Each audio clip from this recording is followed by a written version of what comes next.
All right, so some things to consider as we assess, as we reflect upon all of this.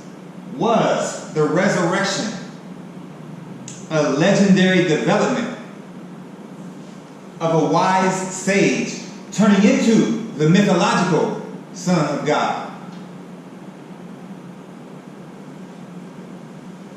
Lee Strobel, the famous, he's another recent atheist turned Christian. He used to write for the Chicago Tribune, and he would just be known for investigating various cases when there's questions as to what really happened. And he got, I believe, Journalist of the Year in the state of Illinois in his career.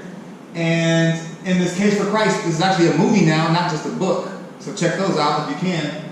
He said the clincher for him to want to become a Christian was the famous study by A.N. Sherwin White, the great classical historian from Oxford. He meticulously examined the rate at which legend accrued in the ancient world. His conclusion? Not even 2 decades was enough time for legend to wipe out a solid core of historical truth. Because, why? Because, again, they still had eyewitnesses around to go. People could just go and ask them and figure out, oh, okay, you were there, you saw it? Like, okay. In 1844, German theologian Julius Mueller challenged anyone to find a single example of legend developing that fast anywhere in history. The response then and now was silence. Like, people have not been able to do it. Like, it's not happened. It takes generations. That's why a lot of these things, it takes generations for the real truth to be wiped out and eliminated. But we have evidence that this took place, again, some atheist scholars say within 2 to 3 years of Jesus' life. Some say 10 years, some say 20 or 30. But still, that's, if you want to say even 30, that's like significant. Super significant. All right. Now, again, I believe Jesus rose from the dead, but here's some alternative theories which scholars have come up with. They kind of lump all of these together, calling these the occupied tomb theories, the unknown tomb theory, the wrong tomb theory, the legend theory, the evil twin theory, the hallucination theory, the existential resurrection theory, and the spiritual resurrection theory. Let's talk about these one at a time. I'd like you to reflect upon each one. Just briefly, feel free to attach a sheet to your work to further elaborate on your thoughts about each theory or questions you have about each theory. Because I think this is the most important thing you can think about and dwell upon in life. So it's not a waste of time. This is like time very well spent. So the unknown tomb theory. The body of Jesus was placed in a common pit. Therefore, the resurrection account rose out of ignorance of the body. Now, you should have access to the PowerPoint. You can go back and, as I talk about these, you can look at the PowerPoint that I had listed all 12 minimal facts. And so it does meet fact number 1, but it doesn't explain facts 4 through 12. That's a lot. That's too much. Wrong tomb theory. 2 flaws. So if this was the case, the Jewish and Roman authorities would have gone to the right one.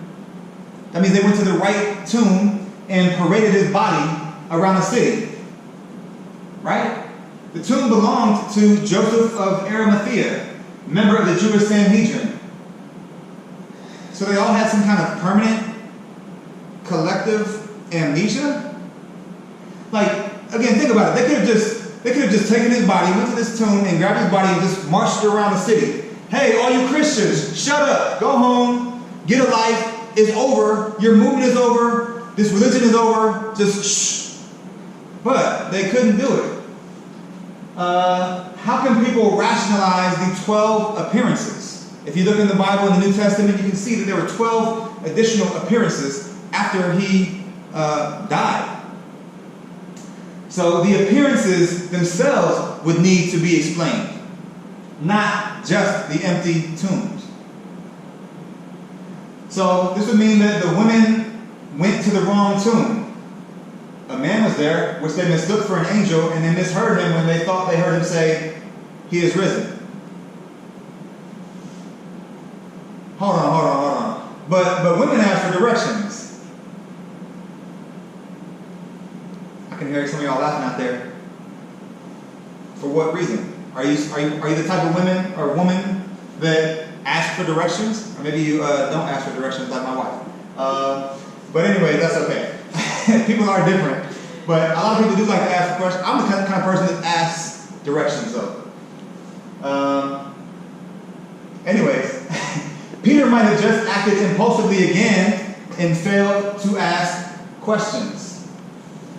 So again, this theory doesn't account for facts 5 through 12.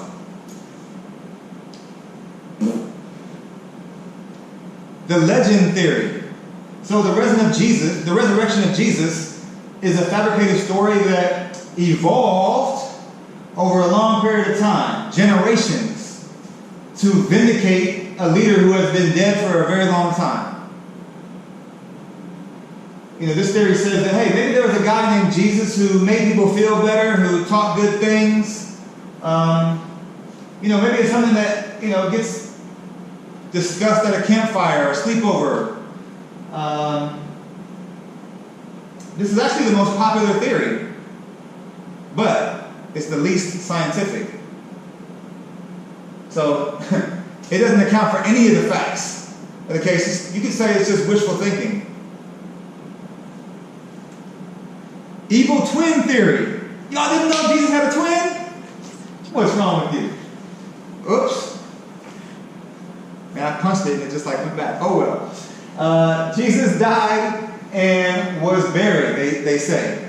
But soon after, his long-lost missing twin showed up and claimed to be Jesus, and people believed him and worshipped him.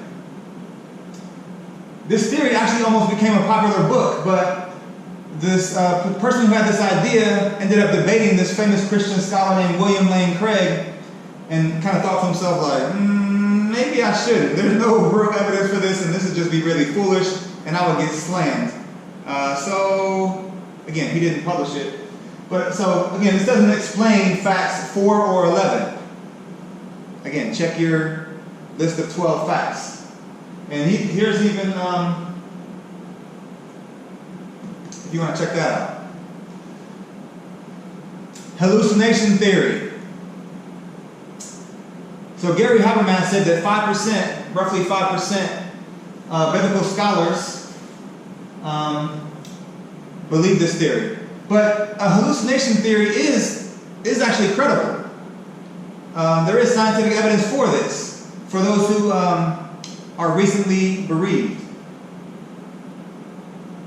But hold on, wait. But 1 Corinthians 15 says that Jesus appeared to 500 witnesses at the same time. So, if this is true, we would not only need the miracle of the resurrection, or this hallucination, but the hallucinations of 500 people to believe this miracle. Again, hallucinations are not group activities. I mean, yeah, there may be a group hallucinating, but they're not all hallucinating the exact same thing. Dreams are similar. So again, this would be a greater miracle than the resurrection. And Lee Strobel, in his book, The Case for Christ, he ended up interviewing some famous psychologists about this, and they acknowledged this.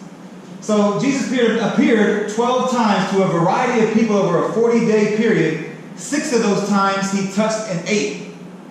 So if it was just a hallucination, how did this food end up disappearing when he sat down at the table with people? Again, if it was just a hallucination, why didn't these authorities just take Jesus' body and march it around the city? Your king is dead. Your king is dead. Whatever they would want to say, and they could have just ended Christianity. Again, this doesn't explain facts 5, 11, or 12.